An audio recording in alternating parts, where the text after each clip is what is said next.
It's Deborah Cobalt Live and the Little Italy podcast.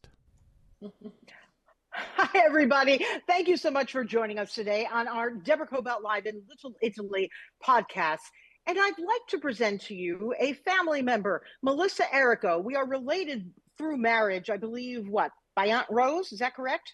By the great Aunt Rose, the showgirl, of course. Here we are.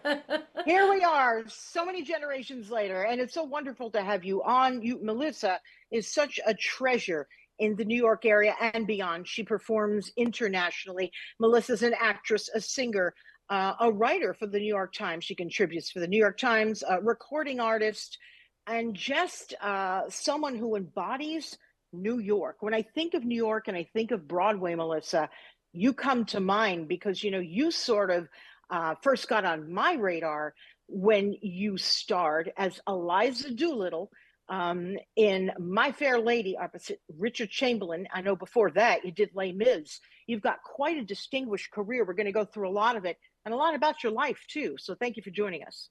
Wow, thank you so much. Thank you so much. Well, if you think of me as New York, I mean, quickly, I mean, someone like me is typical in some ways of all the stories you hear about wannabe actors. Acting is not something anybody calls you and says we need you. You get this idea in your head somehow that you want to be a part of it, and this is how all actors are created. They get sort of like a phone rings in their head that says I want to do that. You're called in a way, to it. And I was a girl from Long Island, from the Italian American family, our shared family, and I wanted so much to be. I wanted to be a New Yorker. So you're giving me the highest compliment. I spent my whole life pursuing an introduction like that. I was 12 years old. I saw a Broadway show and it was Rodgers and Hart's On Your Toes, which is a jazz influenced musical. It has a lot of jazz music in it, Rodgers and Hart after all. And I was watching it and I was a little kid and I started crying and I was like, I want to live there. I said literally, who are those people? How did they get up there? Wow. I had no idea. I mean, I had Aunt Rose in our family. We have a showgirl, a Ziegfeld girl, but my parents were not theater people or show people. So thank you for that introduction. That's now I can die. Well, you say they weren't theater people, but Dad was a pianist, a concert pianist, and Mom is a sculptor. Before that, she was a teacher, and Dad is a surgeon. Correct? Could you tell us about your parents growing up? I know you have two siblings. Yes. Well, so they're not theater people, but they are artists, actually. Yeah. And they're artists by nature as well. My father used music his entire life as a thing of survival in a way. My father grew up in the Jersey Shore. He was 4 or 5 years old when my aunt, when his sister was given piano lessons, and he was 4 or 5 years old. He was 4 because by 5 he was playing. He slept under the piano on the first day the piano was in the house. He loved the instrument.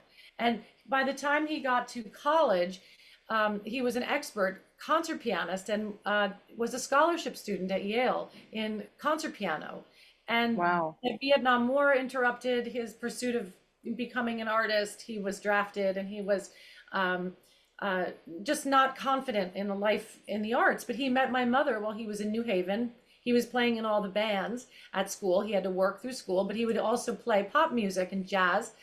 Though he was a concert and classical pianist. My mother was an Aggie Maggie girl, which is a Italian American girl, but there were lots of whatever Catholic girls. It's a convent school in New Haven. So my mother, nowhere near a nun, don't get me wrong, but she came down from the hill and went to a dance and she met my father at a dance and he was playing the song Laura. And she literally, like the movie Laura, which is all about mysterious connections between people, unspoken connections, my mother was drawn across the room to my father. And the story goes, she went up to this pianist and she said, after he finished, she said, "Do you know the man I love?" And he said, "In what key?" Wow. So then he played the Gershwin for her. And so they've been married, they're 60 plus years. They're both alive, and they're 85 and they're amazing. So. But, just hearing you talk about your parents, I know through your work, what's important to you is telling a story. When you're on stage, wherever you're performing, you enjoy telling a story. Even just hearing about your parents, I was visualizing them and visualizing mom coming down and talking to dad. And that is to me what you're also best known for. Tell us about when you perform solo. You've had residencies. You were actually recently just out here in Palm Springs. Yeah. Yeah, so tell us about that part of your career, solo Well, performing. there's no musical theater actress that's not a storyteller. I mean, but Right. we're usually given a script and a character and a bunch of circumstances and a costume and a director and a million other things that we're told to do, which I love. But I think I learned from the theater that an audience is always willing for the hour to sit down and be told who you are, and what a story. People love a good story. And I think in a concert format, the thing that really uh, is the opposite of what interests me. Sometimes an actress or a musical person will make her concert a sort of, oh, I once did this and then I did this show and I did this other thing and here's a favorite song and this is my mom's favorite song. And, it's not really a story. But I try in my concerts to learn from the theater and create a beginning, a middle, and an end, and themes and ideas so that by the end of the night, you've thought about whatever the topic is. I've been writing concerts for about 10 years. I've written about I wrote actually my first foray into doing a solo concert was deeply personal, and it was before there was a Me Too movement. I made a concert.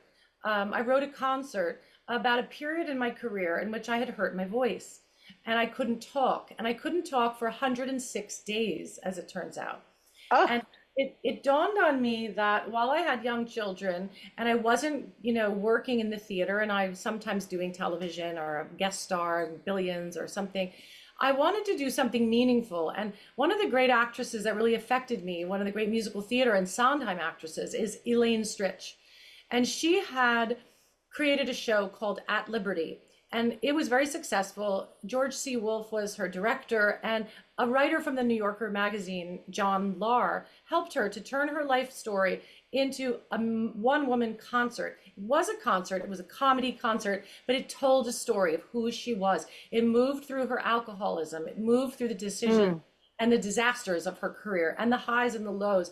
I loved it so much. It was a Sondheim concert, it was a theatrical concert, but it still was, on many levels, it was a memoir, it was radical, it was personal, it was like Edith Piaf, it was a meltdown, it was fabulous. oh, So I was thinking, well, I'm not an alcoholic, but I did have a crisis, and I had a significant crisis. And I'm a singer defined by, the sound and the voice and what I thought was, really everything I am. I lost all of it. And I wrote wow. I wrote a concert called Sing the Silence. And it was all the things that went through my head in those 106 days. Wow. I sang my dreams, my frustrations, my fears. I sang some really funny things as well that happened while I was silent. I met other people online who were silent. Just, you can't believe. There was just so many interesting things. And I got original music written by Scott Frankel and Janine Tesori and Georgia Stitt. So I created something that was about me, but then I also thought about our Aunt Rose, who was a silent film actress and worked in the Ziegfeld, but she didn't use her voice. She was in the silent movies after she was a Ziegfeld star. My own mother was a bit repressed and didn't really speak up for herself. She missed the 60s. And I thought about all the women who are silent and all the ways that we're silent. Before there was a Me Too movement, I started exploring that idea outside of myself, the idea that my silence was a kind of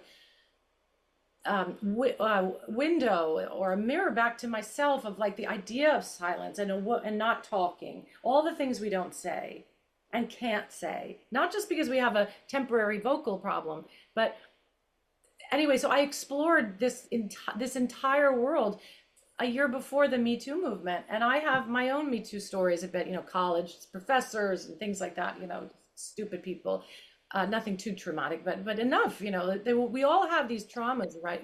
Through our, so my point is that the concert was sexy and different and exploratory of my personal history, the women in my family, the line of silent women, and then I have 3 daughters ahead of me.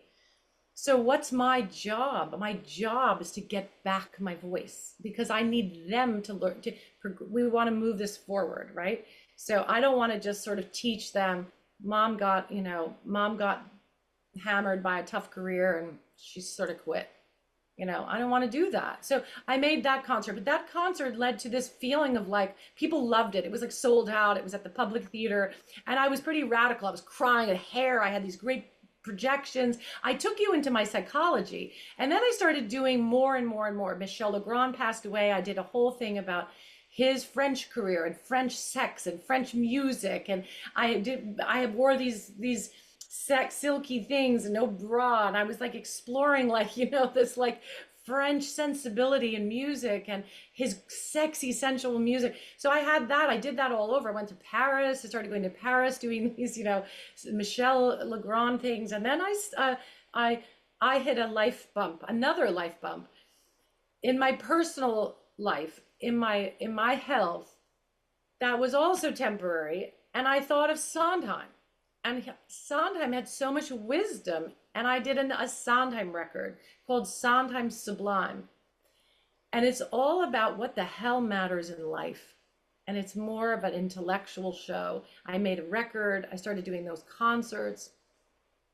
So without going on and on, this is the beginning of, let's say, the pearls on a necklace. One idea has piled onto the next. And I really have enjoyed seeing what maybe is the next instinct. I did film noir during the pandemic when the whole world was all effed up, and the politics is so dark. There's so many concerns, and film noir came out of the Second World War, where nobody knew what the heck was happening politically and culturally, and there was no compass at all. It's a dark time, and these dark movies were made, and I was like, we're living in a noir time. And I talk to people and intellectuals and writers and musicians, and I'm talking a lot quickly now, but I'm talking about 3 or 4 things that happened over 15 years or 10 years. So yeah, in an interview, I'm compacting this, but I will live with an idea for a year or two and then create something, and then I'll wait. Well, you have to live with something for a year or two, because it has to marinate, right? And as it's marinating, it picks up other flavors, if you will, right? And then it might even go in a different direction. That time of waiting is critical. Even if we don't really want to wait, we have to. By the way, you talked about Sondheim. Of course, your latest CD, Sondheim in the City. Talk to us about that. Yeah. It is beautiful.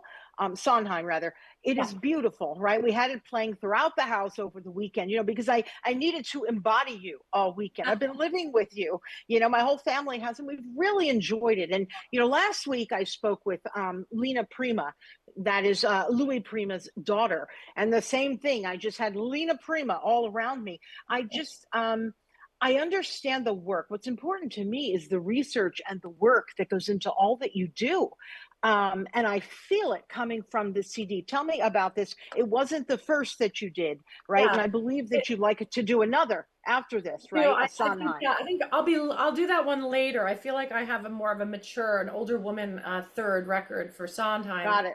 Yeah. I'll have to think about that for maybe, I don't know, 5 years. But yeah.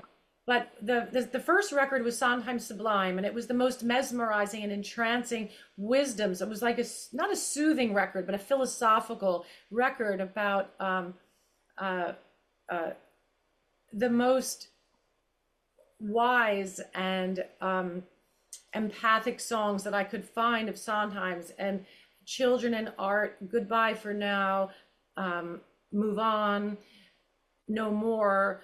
These are his sort of philosophical songs to me, and there are 15 of them on that. Now cut to the last 18 months, I was thinking about New York City. I was asked to be a part of one of my favorite nightclubs to reopen it after the pandemic. And I thought, well, what do you, let's say we are having a restart, if the world is restarting. I was given this opportunity to be one of the people to represent a nightclub. And I didn't want to just come back and sing some stuff from before. I was thinking about New York City and what New York City has meant to us and what makes it fabulous, and is it threatened now? What did it used to be? What did it mean to Aunt Rose, who is the subject of my life, in some ways one of my key inspirations, because she dreamt of a stardom in New York City. She was an immigrant. She was a Follies girl. Sondheim wrote a musical about women like her called Follies. And I was thinking, wow, so and then Sondheim passed away as the pandemic was ending. So I'm thinking about New York and I'm thinking about Sondheim. I can't separate the two of them. Sondheim defined New York in so many ways for so many people, not just my own origin story of the Follies, but in songs like Another 100 People Just Got Off of the Train. This idea that like, the city is just always dumping people. There's always all these hopefuls, and some can't survive. Some will stay, some will go away. The idea of this kind of Oz that it was to me, and what happens in New York? You have Broadway Baby, you have all these aspirations, people aspire, and then it's tough. The relationships are tough. You have musicals like Company and Merrily We Roll Along. The difficulties of ambition, the difficulties of having a dream, of aging, of relationships, of finding a good partner, and how the hell you can, I don't know, not get too battered up. Things like The Little Things You Do Together is on the album. So I started to explore the cost of living in New York as well, the kind of promise and the cost, and all the ways in which the city naturally renews itself. And hopefully after the pandemic, we are renewing ourselves. I think we're still trying to find our way. Yeah. But I do believe that Sondheim, in the same way that with Sunday in the Park with George, which was about a painting of all these disparate people living in harmony on this island, the island of the Sunday in the Park with George. I too believe that New York City is an island of all kinds that are, for the most part, doing a pretty good job living in some kind of harmony. If not, it's a terrific symbol of, I think a democratic ideal, if you will, so I that's what this album is. It's a party. It's a New York party. It's the New York party. It's my personal story, and it's Sondheim's Manhattan. I believe I read that after he passed, you went not touring. That's the wrong word. Into his apartment. Yeah. Am I correct? And can you tell us about that story? Because I was walking through the apartment with you. Once again, I'm very visual. When I read stuff, I suddenly am, I go there. And you walked into the room and there was the piano. Would you talk to us about that moment? Well, you're referring to the liner notes of the album. I wrote the liner notes. Are available for everybody out there to read. And they are about a moment where I pretended, to be honest, that I could afford to buy it. So I love it. I did pretend that I could afford to buy it. I mean, I had some idea that maybe a museum or something would lend me the money. I don't know, but I just wanted someone to value it, and I wanted it to be valued. And I was just desperate at the idea that somebody would come in and I don't know, change a thing, to be honest. But when I got in, I felt, as I described, I mean, I do recommend, if you're really a cultist for Sondheim, read the liner notes. You can find them everywhere. They're available for free online. But if you love Sondheim and you find yourself in his house, I could barely look around. It was almost like I felt in honor. So I was so honored to be there that I was like dizzy. I sat down a couple of times. I felt, I know it's such a great loss, and like so many people, I admire him so much. So I did see his piano, and I did see the room that we all think of when we think of his pictures of himself, writing in that famous room with the stained glass and the dark green wall and the big piano. And somebody had put the song Being Alive on the piano, which is the big song that actually finishes my album, but it's the big number at the end of Company, a New York musical. And it's about making a connection, about how easy it is in New York City to have so much talent, to have all this ambition and so on, but be too somehow armored to make a connection, a real connection. And I think Sondheim in that musical and in his own life was battling to break that fear, in himself, and advise all of us to make those a real significant connection with each other. So I lived in Manhattan. I am from back east originally. And what do you think as you're walking down the street? Manhattan's changed. Through my view, it's always magical. I always see the magic in New York. Even if I walk down the street that may be a little questionable, I am able to see the magic through every street. But what do you think when you walk down a Manhattan street as you're walking through Central Park? You must see the magic too, don't you? yeah, I mean, I don't have a great perspective on it. My parents don't feel safe anymore, and they're getting older. There are people who say, it's really, really in bad shape. I remember being in pretty bad shape as a kid too. I used to Me come in. too. Yeah, I mean, I used to come in from Long Island and uh, uh, to Penn Station almost every day in the 80s. And it was, you cannot say that that was a safe place. But I guess it's always stood for something. And Yeah.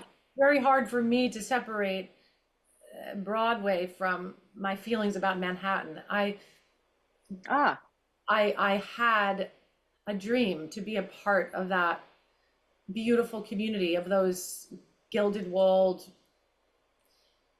sacred yeah. spaces, those theaters, and to make that contribution to the city was all I ever wanted to do. I just wanted to be a part of the circus of it, wanted to be one of everybody. I just wanted to be in it, So when I walk around, I guess I'm always in some kind of a movie, like a Woody Allen movie about a actress, at different stages in her life. I'm Annie Hall one minute, I'm like Diane Keaton, like constantly. I even have her pants on right now. I love it. I have my like trousers on. I love the city, and I, was worried about the city in the pandemic, and I Yeah. made this album because I love it, and I want people to love it and care for it, and I think Sondheim defined it in the most exotic way and exciting way in the 70s and the 80s. There I am in this lovely cover, my second cover, with a artwork by Brigitte Lacombe, who's a very famous photographer, French, but Beautiful. one of the great Hollywood photographers in the world. And I had an honor to meet her. And she blessedly gives me these pictures for these albums. So how do I feel about it? I feel like it's always a place that you want to be. For me, I always want to be a part of it. And I feel like you never really know when you are. You never really nobody ever gives you a card and says you're in, you're a New Yorker. It's like to be a New Yorker is to always be isolated in a crowd. It's like you're always alone in a crowd, but it's still fabulous. And you can still make these amazing personal connections and then hide in a crowd. You can walk through Central Park. You can be alone with someone. You can be chatting with your girlfriend and just walking along in the reservoir. Nobody knows what you're doing. So it's the most incredible place to grow as a human being. But it can be scary and lonely. Obviously, it can be very crushing. And I've been crushed by it a couple times. I'm not going to lie. I find it magnificent that you can go through, let's say, the Met and experience extraordinary art. And once again, I like to see the story behind the art. Walk down Fifth, continue your way, cross over, go to Lincoln Center, have a great little bite to eat at a little cafe, go down, go to Endless. off Broadway, keep going, and even going down to the financial district. To me, it just is endless with possibilities, no matter what's happened to it. To me, it'll always represent that, right? The possibilities. I have a song on the album that sort of embodies that type of wonder, and it's called Take Me to the World. Yeah. And that's from a musical called Evening Primrose, which was written for television. And I have that song to capture that sense of wonder. And the album begins with an almost completely unknown song called Dawn, which is also about the city at dawn. And I curated this album with a couple of real insiders, and they put me onto this song called Dawn, which is about the sun rising and almost the city being clean and beautiful. So it's the most kind of um, happy is too simple a word, but you know, the most hopeful and uh, inspiring kind of view of New York is not calm as much as clean and full of possibility. Yeah. Now you've collaborated with so many, whether it was in the theater, in your music, Yes. everyone from Richard Chamberlain. I mean, I told you he was my neighbor when I first moved here in Los Angeles, and I was thrilled because I'm like, oh my God, he was in the Thornbirds. I can't believe it. And my cousin was like starred opposite him. You know, you've worked with him. You've worked with, I believe, then reprising My Fair Lady at the Hollywood Bowl, and you worked with what, Daltrey and who else? With Roger Daltrey and John Lithgow, but all the musicals in LA, like if there's a kind of strong LA listenership here, Los Angeles was really good to me for a long stretch, and then I've had some fun doing cabaret there. But I had a really good run there with My Fair Lady, Camelot with Jeremy Irons, which was Oh, incredible. I mean, it's just I can't get over how happy that was. And then we did it again in New York, and he's come to see me in London a bunch of times to my concerts. He always gets a table for 10, a table for 12. Uh, wow. I mean, it's amazing. So you can hear, oh, you know, Jeremy's voice in the audience. It's just, you know, I'm undone by that. It's amazing. And then, and Sound of Music. I did the Sound of Music there with beautiful John Schneider, that we all can't get Love. over, from Dukes of Hazzard. He is the most beautiful human being and was a wonderful, wonderful leading man, as well as Rachel York and Ben Platt played one of the children. And there were so many great stars in that. I'm probably forgetting. Oh, Marnie Nixon played the mother. Oh, Yeah, oh so my God gosh. bless her. God bless her. There were so many great, great nights at the Bowl. What a beautiful place. I hope I'll sing there again. Yeah. Yeah. You've So, also worked with George Benson, right? oh yeah. I mean, if I get free to name drop, it's ridiculous. I mean, it's been incredible. But George Name Benson, drop. Yeah. well, so many people, Mike, in the music world, George Benson was actually himself very taken with the people I work with. Like sitting down with George last summer at the Montreal Jazz Festival, and then I was invited to tour with them. Um, George was asking me questions about Arif Mardin, who I'd made my first record with, and Randy Newman, who I worked with, um, Mm. and Michel Legrand, you know, who wrote Yentl and got 15 Oscar nominations. I starred in his show on Broadway, but Phil Ramone produced that album. So, you know, George was like, man, you work with all these, he said, man, you know, like, so he's incredible. It was one of the great experiences of my life to be given the opportunity through Barbra Streisand's piano player, Randy Waldman, who I've been working with this year.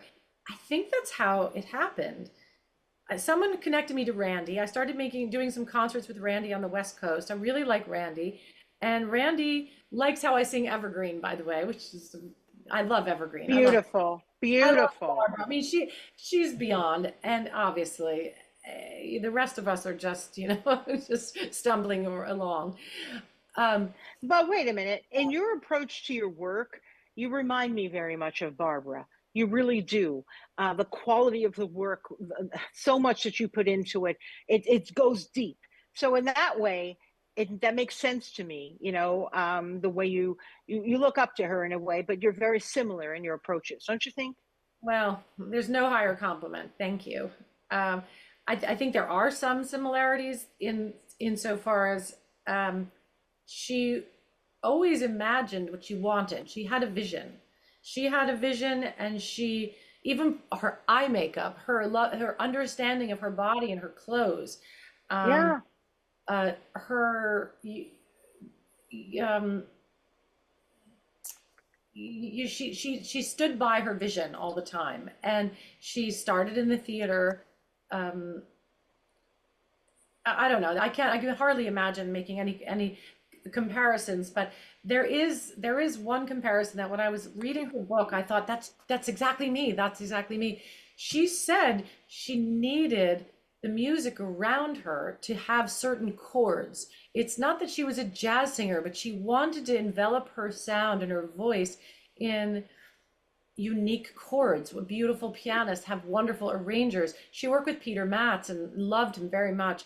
Peter Matz is the first person to cast me on Broadway, and I didn't even know that. I was in the musical you forgot to mention, which is fine, right before My Fair Lady, was Anna Karenina on Broadway, and it had this kind of exotic sort of Russian pop score, and Peter Matz was her big arranger. He was the musical director. Wow. And I loved Peter. And so there's Brandy and Peter and her copyists that I'm working with now, and there's some other connections. But she has such a respect for the music around her and such a deep understanding of a chord. It's hard to explain this, but she wants her voice to fall in these beautiful chord baths and so on. And I've been unique in that way, that I too really always want an evocative piano player or arrangements. So I'm still reading her book, so I'll keep you posted. I've decided to have her read her book to me. I didn't know she had an audio version of it, so I've switched over, and I like hearing her talk. It's slow, but I like hearing her talk. And you know, she has her own unique brilliance, but I do see that there are women who like to sing and are making their own thing, and there's so many of them. It's not just Barbara, but she's the best. She's the best. Yeah. We also, early on in your career, you were in Les Mis. I mean, and didn't you went to Yale, and didn't you sort of not go for an entire year or a semester because you got that role? That's pretty exciting. I dropped out for, I think, longer than a year, and I did go back, but I was a freshman at Yale, and I really couldn't repress this desire to make sure I had another musical to do in the summer. And so as the school year was starting, I started auditioning for the following spring, which are usually repertory companies like summer theaters. And I got in my little car and I drove into Manhattan in between classes, and I auditioned for George M. Theater by the Sea, the role that made Bernadette Peters a star, another great mentor or whatever icon to me. And I got that part. I was pretty close to getting that part. And then the director of Les Mis saw me in the hallway and pulled me in, and then took me away from that part and gave me the part of Cosette. It was so great. So I had to call my parents from the payphone and say, "Can I drop out of college this week?" And they were like, "This week? You haven't even, So I dropped out of school, and I figured out a way to go back, and I did graduate. Yeah. Yeah, you majored in art history and philosophy, correct? Yes. Did you major in art history? Art history as well. Yeah, I did, because it's such a great base for anything you do. I mean, maybe not if you want to be a brain surgeon, but it's great if you're a writer or a performer, because of the history, because of sort of intertwining stories together. Yes, I did, and it was I just enjoyed every bit of it. I really did, and I was going to go on and continue. I was actually going to go to law school, but then I ended up working as a journalist, and I never did go back. But I also want to talk about, you talked about name dropping. You're not name dropping. This is just your life. The past month. Let's just talk about the past month where you've been. Okay. Do you mind talking? This is a little slice of life into Melissa. Let's talk about Paris and who invited you and why you were there. Go. Forgive me. It was the past week. I was literally, this is the past week. I had the weirdest week, which I went to Cape May, New Jersey for a show. Cape May, New Jersey is, adorable little place, and, all these Victorian little houses. It's really crunchy and cute. It's like Provincetown, but even more relaxed, and it's super cute. And so I drove down there 4 hours, did a concert to open their summer season. I love those people, and it was so much fun. We had a great show, and I drove back on Sunday. My daughter had her last dance recital at 5 o'clock. I got home just in time and went to her dance recital. My husband calls me that night. He says he's in Paris at Roland Garros, which is the French Open. That week, those prior days, his brother John McEnroe, the famous tennis player, was given the Légion d'honneur, which is the Legion of Honor, which is a great tradition dates back to Napoleon. to honor people in politics and writing and some members of culture, you know, that are iconic, like Edith Piaf or someone. Um, Oh, and my brother-in-law, being a very popular figure in France, and won the French Open in his life, and played rather for Roland Garros a million times. The French love him. They gave him the Legion d'honneur. It's nice. It's the French Open, wow. fun, and the president of France gave him the award. So I'm coming home from New Jersey, and my husband says, Macron just gave John the award yesterday. He really liked the McEnroe brothers, and he invited us to the state dinner. Oh, And so, you know, John is married to a singer, Patti Smythe, the singer, the rock star, and we're invited. The women are invited, and I said I got a gig in Palm Springs, and he's like, Melissa, the state dinner at the Palace in France. Macron is going to be honoring His Excellence President Biden. And all these, you know, everyone will be there. It's the Secretary of State, everybody. I said, honey, I have a gig in Palm Springs. ah, And so he was kind of quiet for a minute. And I think we got off the phone. And then I called back and he said, I said, it's the show is like Wednesday and Thursday in California. And he said, oh, okay. Well, you do go all the way to California, do your shows. And I just noticed I have to plug in my computer. He said, go to California, do your shows. Look at me plugging in my phone on television. nah, don't worry about it. I'm telling you, this is what makes an interview great. They just walk away from me. You know what I mean? Where'd you go, Melissa? I thought we were doing just fine. No, I'm just kidding. No, I'm joking. I'm joking. So I fly to California, and I know it's Sunday night, and he's telling me I'm doing this. I said, but I'm leaving Tuesday super early, and that would mean that I have to leave to go to California with the outfit for this a state dinner at the Palace.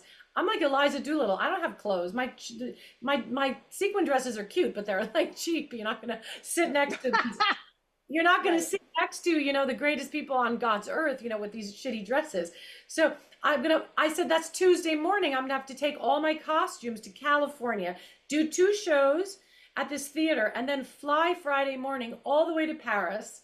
And I will have 3 hours to go to the bathroom somehow in a hotel, get ready, and then make it to the state dinner. That was the plan, but I have 24 hours to think of what I'm going to wear in Paris.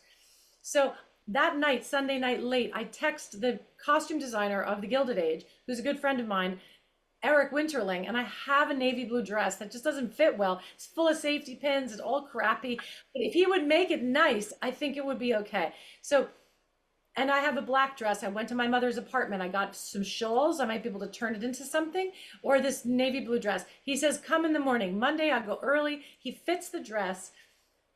Uber delivery takes it within 1 hour, sends it back to me. And he fixed the whole thing perfect. I haven't even talked to him about money yet. He just sent me the belle of the ball dress, and that was solved. I get on the plane on Tuesday. I'm like, okay, I go all the way to Palm Springs, which is not easy. You have to go to the desert. It's hot. There's multiple planes. I'm on layover in Dallas and blah, blah, blah. I get there. My luggage is all stolen and missing. Wait a minute. Stop. Because I knew about that. And including that dress that was gone Everything is too. missing. Everything is I missing. just wait, and then she's on, social media saying, I'm like, where does a diva go to find whatever? I don't know how you said it was the funniest thing. You ended up in Lucille. Tell me, you say it. I don't know what happened. I literally didn't even know. I couldn't even believe I got to the airport and there was no bags. And no sign of the bags. And there's a whole system where you're supposed to register. And then that system, by the way, never worked. I don't need to explain how I eventually, so I didn't literally know what to do. I had nothing. And there's even a longer story about where we ended up having to live, which I couldn't even, we had an Airbnb that was just in the middle of the desert, and I couldn't.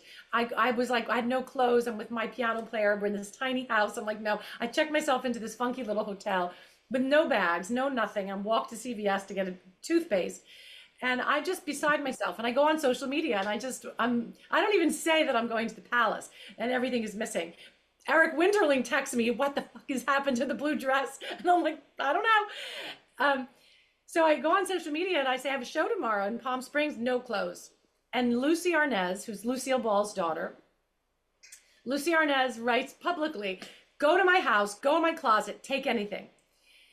And so she writes to me privately all the codes to get into her house, that just so that I could break into the, the house and the codes and the gated community and all this stuff. So she sends me this long thing, which is a film noir movie where I have to follow all the directions and not make one mistake. And I'm following all these things. So I go to her closet. Wow. And I liked the outfit, and I texted her a picture, and she says, "Oh, that's the outfit I wore to the Westminster Dog Show." Oh no, that is so funny. That was my outfit for day one. But the second day, I got my bag by going to the airport, and they said that it had arrived and that it was out for delivery, so it's already in a truck moving its way around, and that they're not sure when I would get it. And I literally was able to get the guy. I gave him a CD. I was telling him I'm desperate. And eventually I went on the truck with this guy, which you're not allowed to do. His name is Warren, I think. I shouldn't say that. His name is not Warren. And I won't say the airline. And in Palm Springs. So anyway, he's the sweetest guy ever. And we got my stuff and I finished the show. I had my clothes. I flew to Paris. I got dressed and I went to the ball. It was amazing. It was amazing. I saw Biden like as close as the screen. What's amazing to me is that you didn't carry or roll up that dress and put it in a carry-on. You should see me when I travel. I am ridiculous. I will wear multiple clothes. I'll just pack them on. I am terrified of losing my luggage because it's happened way too many times, frankly, usually in Paris, and then I never see it again. I brought the music. I had the music and my microphone and a few vinyls to sell. But those are the things because I didn't want them to crack. But I did have I had my microphone and the music. So I always travel with the music and the microphone because I figure you can always end up in a friend's closet. Yeah, you have nice friends. I got to tell you, that's pretty impressive. But no, I'm not as trusting as you are. I will end up rolling everything in. I'll give one carry-on to my husband. I have the other. I'm loading myself up with clothing.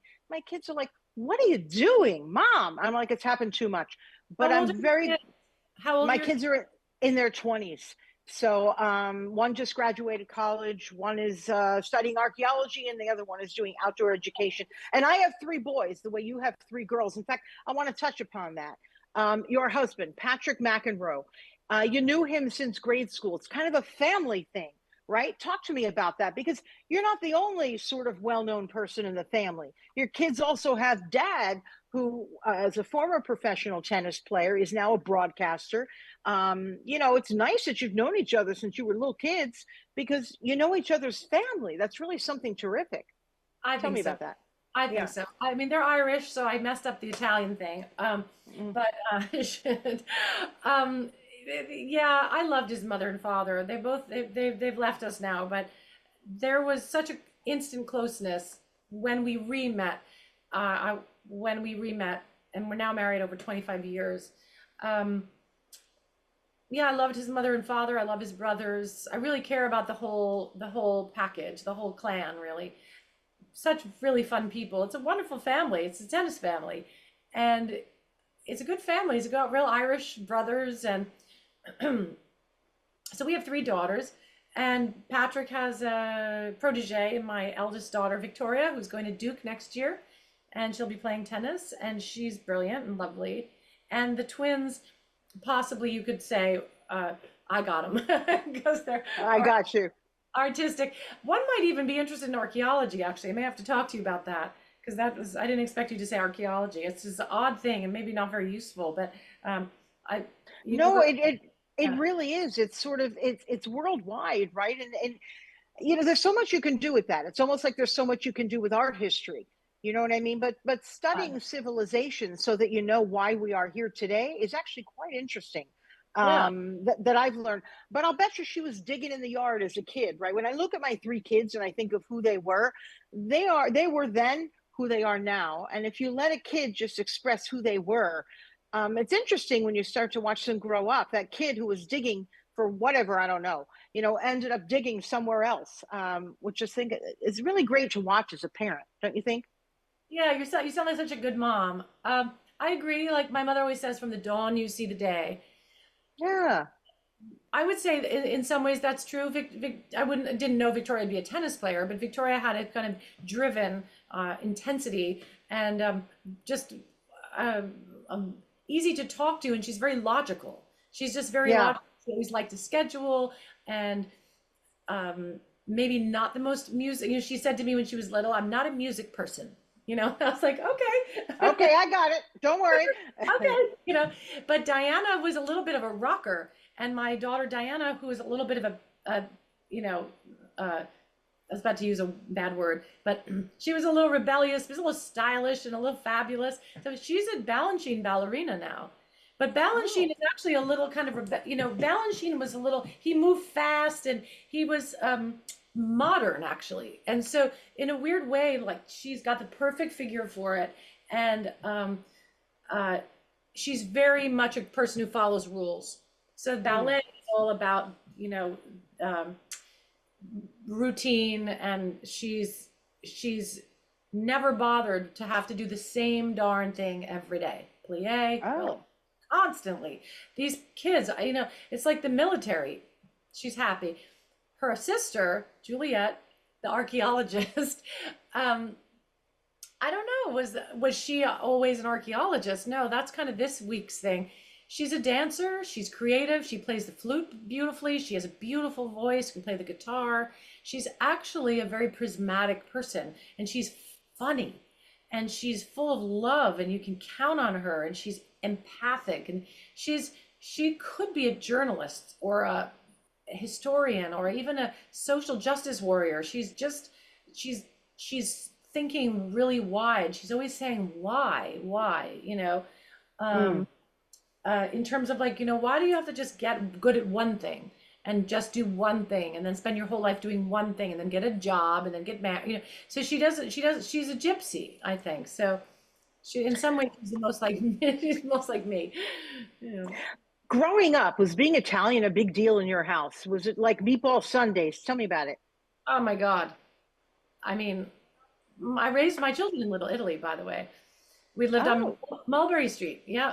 Yeah. Oh, there was almost no definition of our family outside of Italian. It was so important to be Italian. We have lots of relatives in Italy. Some, my father's side of the family are in Argentina, but incredible pride in, not as much in food. My mother made a great sauce. That was always important. Lasagna is like the first thing you learn to cook. And we have a dance in the family, sauce, pasta, cheese, cheese, cheese. It's like cha-cha-cha. So that's That's cute. I never heard of that. Pattern. Yeah, it's just a pattern so that you put the sauce at the bottom, you know, and then you change directions. You know, that was just very important that everybody knows how to do that. That's kind of like to some families, mac and cheese or a hot dog. You know, it's just to know sauce, pasta, cheese, cheese, cheese. That's just a survival. And maybe that'll help me with my lasagna. I'm going to have to remember that. I am one of those rare Italians who didn't exactly pick up the cooking gene. I know it's like a curse to most of my family. They're like, but I'm like, I'm sorry. I'll set up the table. I'll help.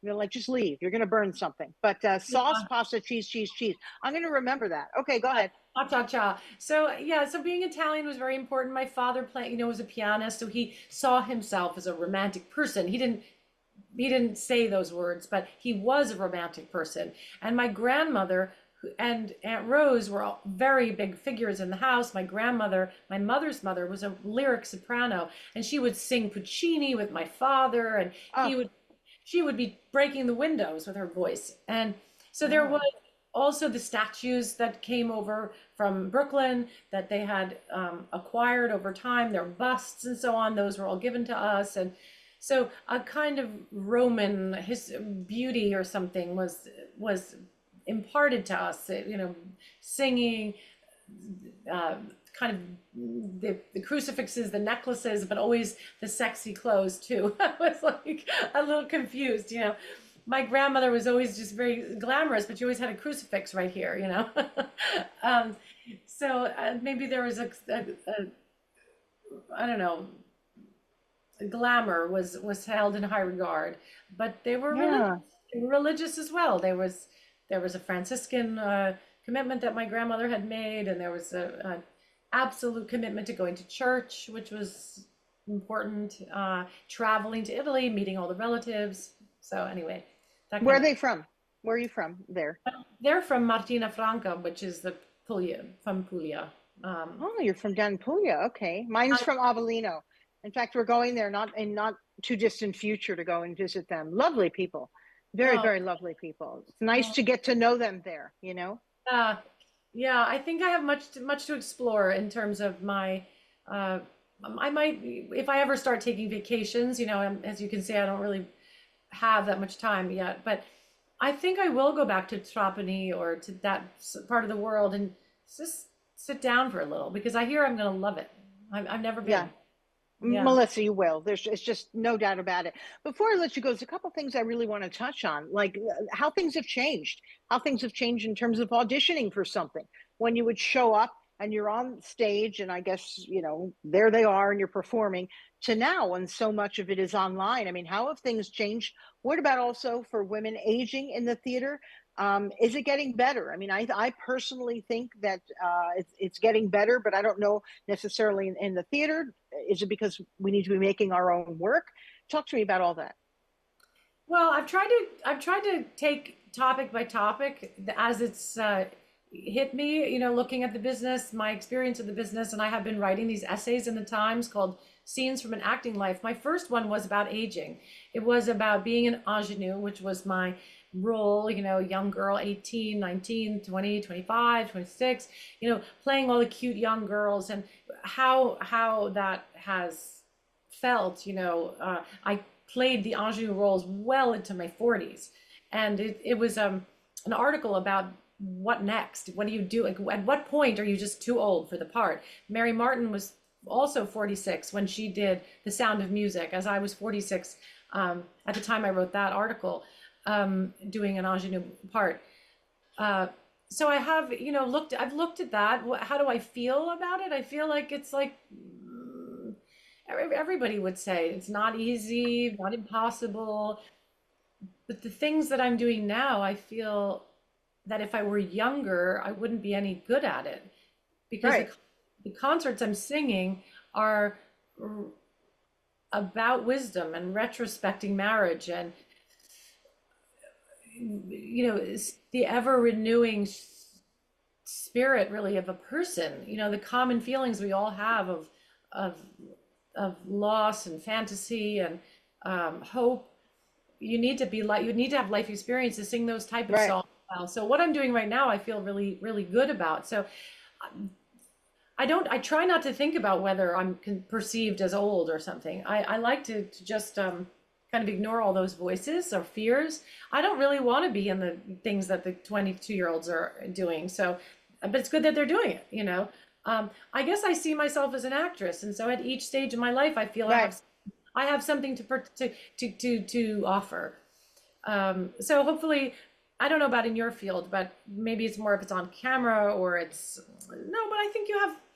I don't know. Let's not bother ourselves with that too much, and just keep making ourselves make ourselves. If there is no door, build the door. You That's know. exactly what I believe. I do not look at age. I don't think about it. I actually don't. I'll walk through a room and if somebody thinks I'm 20, I mean clearly I don't look 20.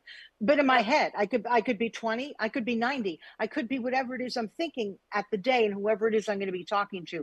I've never let it get in me. And I am one that if a door closed, it's like, oh, there's so many other doors to open. I'll open one myself. I'll create the door. I'll build it.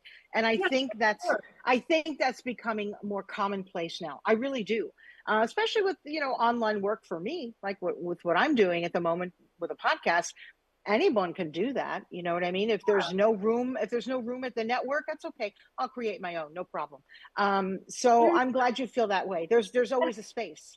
Yeah, I mean, and you're making your podcasting today. You're working from home, but we are, always making, work. Like I've just show you my corner of my house.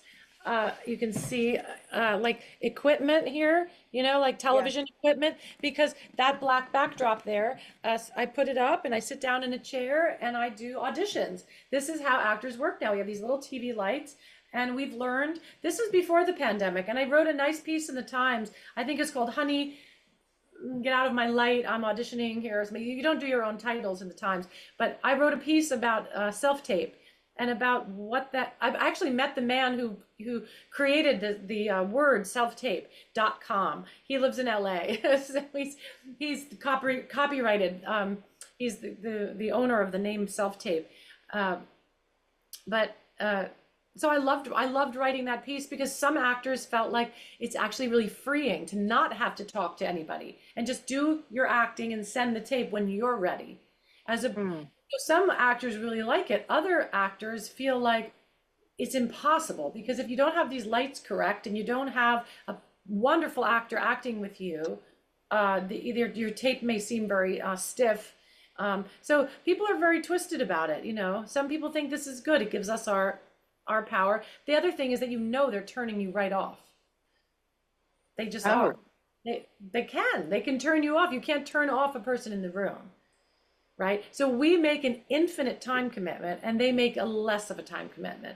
That's the inequity that I forgot to write about, to be honest. I've thought about that in recent months. I thought, well, interesting. I'll spend 6 hours to make sure my tape is incredible. They have made no commitment to me at all. And I'm not even sure if they listen or watch it for more than a few seconds. They don't want a brunette, or she's too this for that part.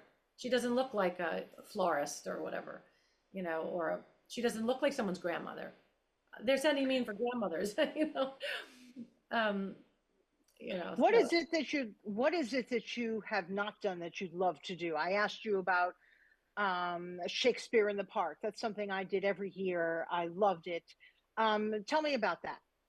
Well, there's a couple of things I have never done. I mean, yes, I haven't done Shakespeare in the Park. I would love to do Shakespeare. I would love to put my mind into learning a Shakespearean role. I think I'd love to do more television again. I think that would be something that I hope will come because I am working hard to on my auditions, and I get some good reactions and so on. And so that's not always so easy. But I think I like to do what I'm doing, but for maybe a slightly just more often.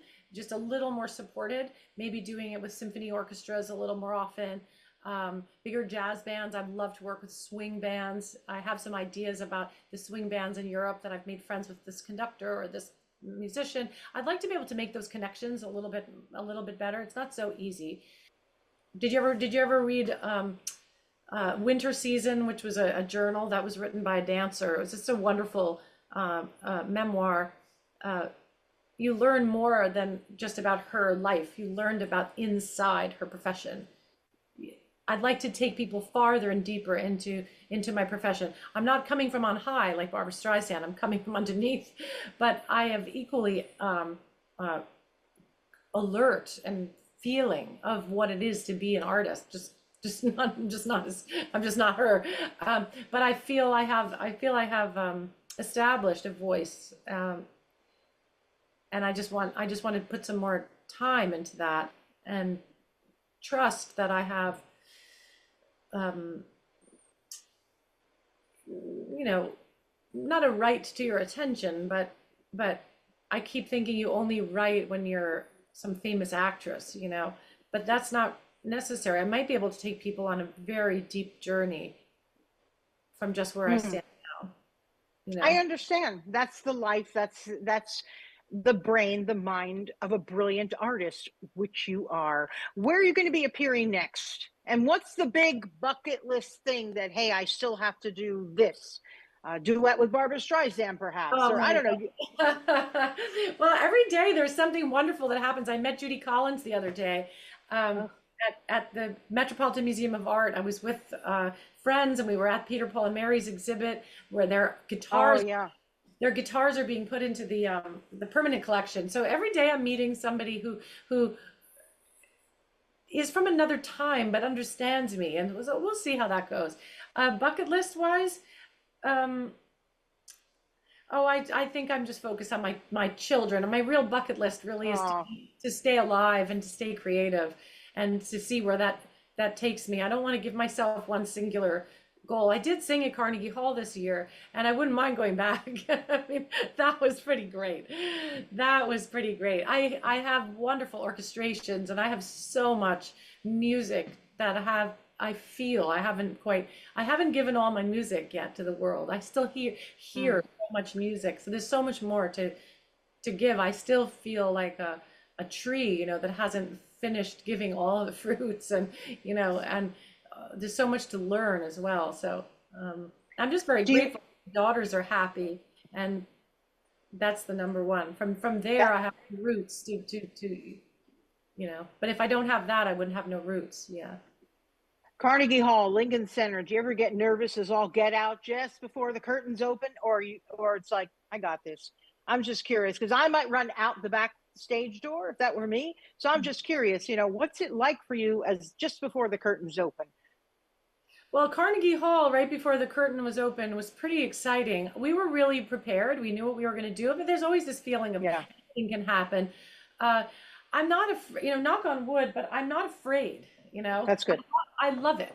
I love it. I know I do it so much. I've established in the last 5 or 10 years that I work constantly. I'm in Cape May, I'm in Palm Springs, then I'm in Paris, and then I'm on television in France on a national broadcast. Then I'm running over here and I'm going to London and this, and then I have your podcast and another wonderful podcast in London.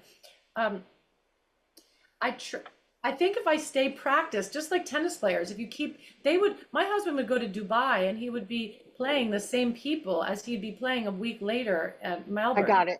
Yeah, I got that. Same game, Same game. So practice and be ready, know your lyrics and care about the music. All of this talk and publicity and even your clothes and everything, it's all great. But I put the hours in I did 5 hours yesterday with the voice coach, not singing for 5 straight hours, but thinking about organizing the book, making sure my next concert in London is orderly. And then we just chip away so that he wants me that every time I perform that I'm ready to have fun. Beautiful.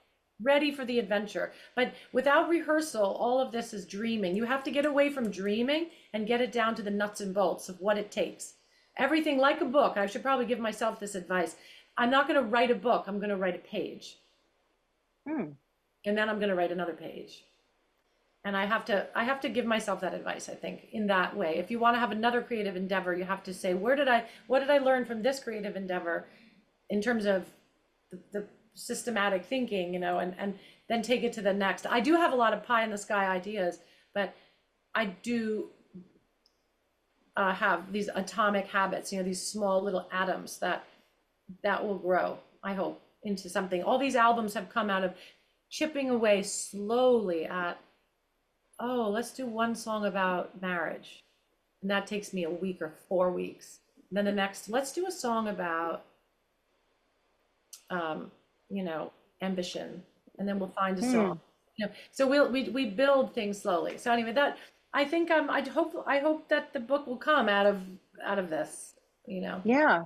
And I hope to get you out here in LA too, because I'd love to see you maybe at the Catalina Club. There's so many places here where I think that audiences would just adore you. I mean, you've already done the Hollywood Bowl. It'd be great to get you back out here. And I believe you played at the Grotto too.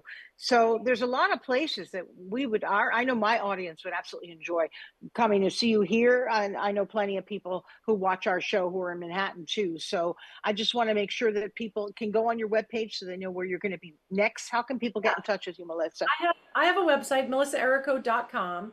And there's a thing called contact, and then you sign up and you'll get, 2 or 3 times a year, a newsletter and a calendar. You can follow me on Facebook and Twitter, and Instagram is Melissa_Errico_fairy mom. But all of those things, are available on my website, melissaerrico.com. Or you can click through all that stuff and find me and follow me. And I'm traveling everywhere. I love traveling.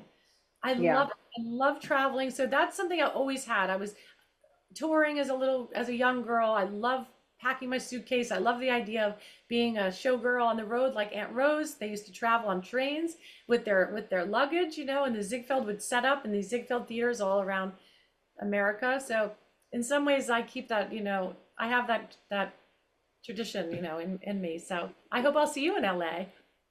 Oh, absolutely. If not, I'll see you in New York. We're going in the not too distant future, and I will stay in touch. I've met some terrific people.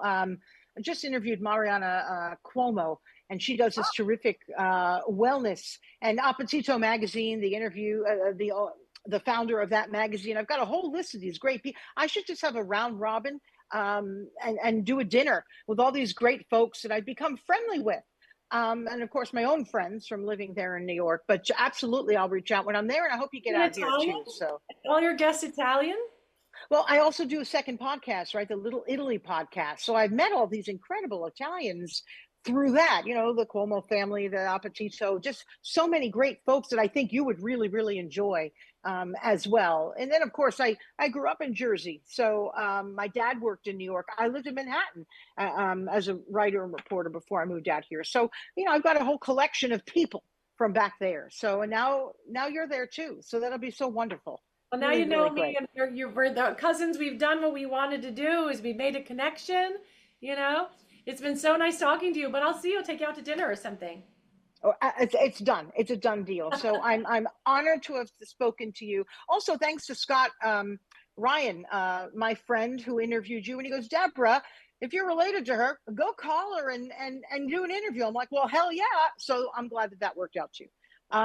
Much love to you, to your entire family. Best of luck to your 3 daughters and your incredible husband, Patrick. I love your love story that you've known each other as kids. They're a magnificent, talented family. So a life well lived, and so much more to go, Melissa. Thank you for joining me. Grazie molto. Absolutely. And everybody, you can find my conversation with Melissa Errico, and make sure to please pick up her latest CD. It's magnificent. Sondheim in the City, Melissa Errico. And I do love the jacket. I read everything cover to cover. It gave me a lot of perspective also about you and some history. That's terrific too. So please, people, pick that up. And you'll find our interview on Deborah Cobelt Live and our Little Italy podcast. It's sort of everywhere. It's on YouTube. It's on Facebook. We post promos on Instagram, and then as an audio podcast, we're out there on iHeartRadio and Spotify and Apple, and just about anywhere you get your podcast, you'll find us. So I appreciate you tuning in, and please tell your friends too. Anyway, thanks again, Melissa. Ciao. Bye-bye. Ciao, ciao, and bye-bye to all. Bye-bye.